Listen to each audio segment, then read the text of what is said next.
How to properly take care of your Subaru WRX or your Subaru.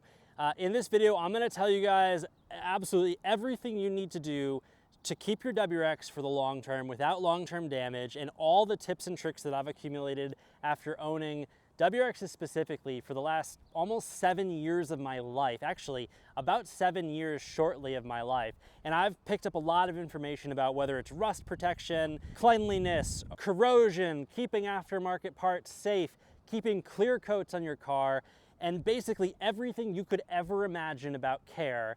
And to emphasize how important this video is, I actually took a road trip. I drove 5 hours and have yet to clean the car, specifically to have gotten my car dirty enough after a road trip to show you guys the areas where some of the stuff and crap builds up and how to approach solving them. So if you're not road tripping, it's harder to see these accumulation points, but I just decided to drive 280 miles so that things would accumulate in these specific parts. So at the very least, if you guys could watch the video, or if you're not gonna watch the rest of the video, just leave me a like or a comment, just because you appreciate the fact that I drove 5 hours to make this video to show you guys the world's dirtiest car right now. And yes, it's intentionally dirty because I want to show you guys where things start to go wrong. It's easy to show you guys a clean car and how to clean it. It's harder to show you guys where things and actual evidence about why things are happening. So trying to make this video as an evidence-based video, but let's get straight into it. We're going to turn the camera around. I'm going to start by popping my hood because I'm going to show you guys all around the car and what to look for. Let me pop the hood and let's get into it. The effort level for this video is extremely high. I've never spent so much time making a video that wasn't an install. So we're gonna start with the engine bay.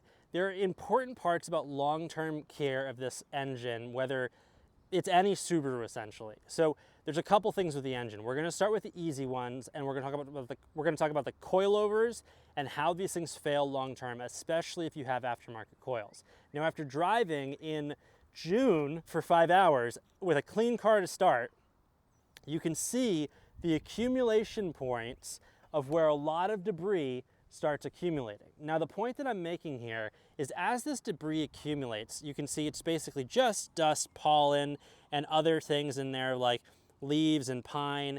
What ends up happening there, and what you have to be careful with, is as it gets wet, it creates corrosion on your bolts. And if you have non-OEM bolts, historically, this is like the #1 failure point for aftermarket coils. So you've got to be cautious there. That's the first step. That's easy to do. Keep your top hats clean all the time.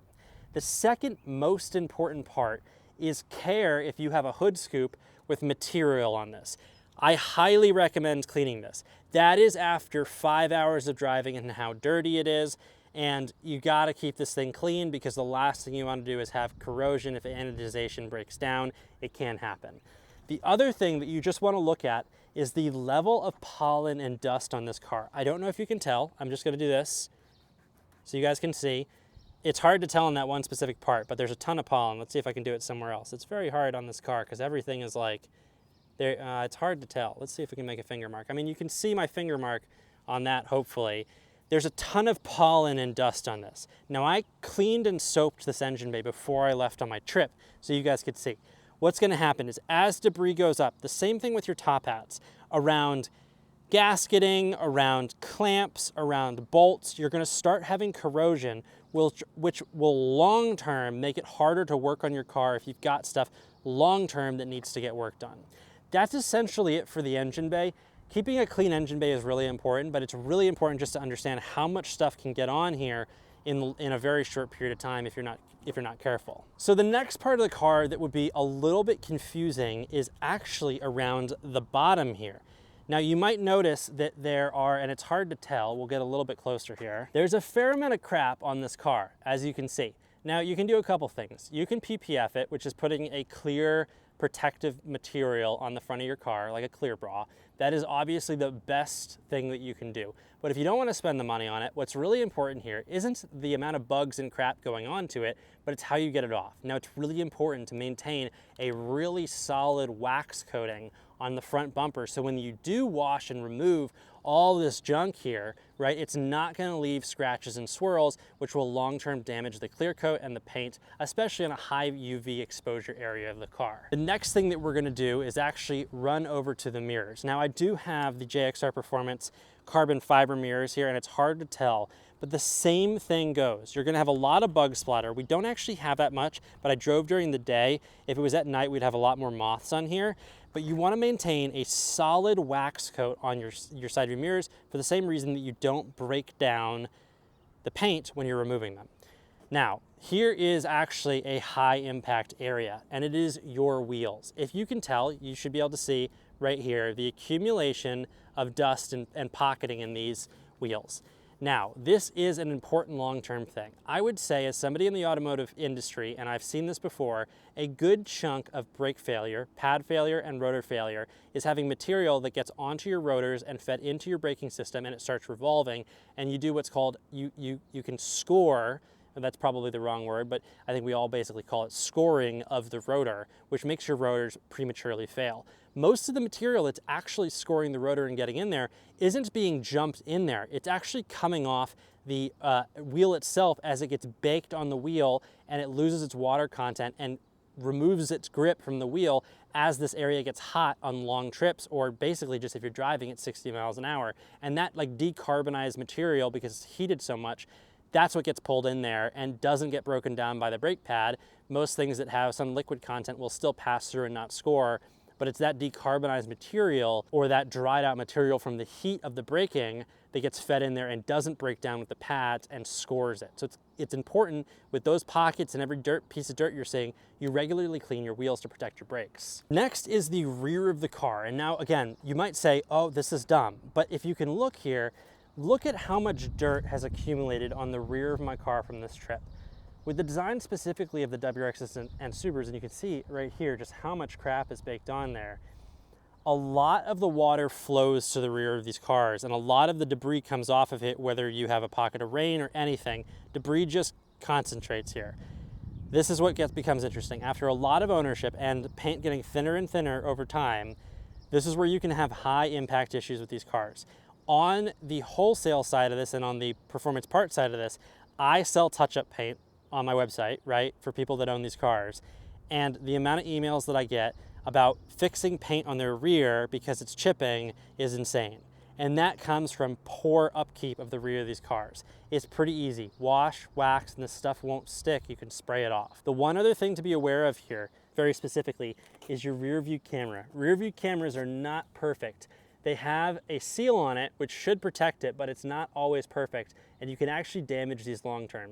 You can tell mine is extremely dirty. If you can't tell, I'll clean it off, but it is absolutely nasty after one trip.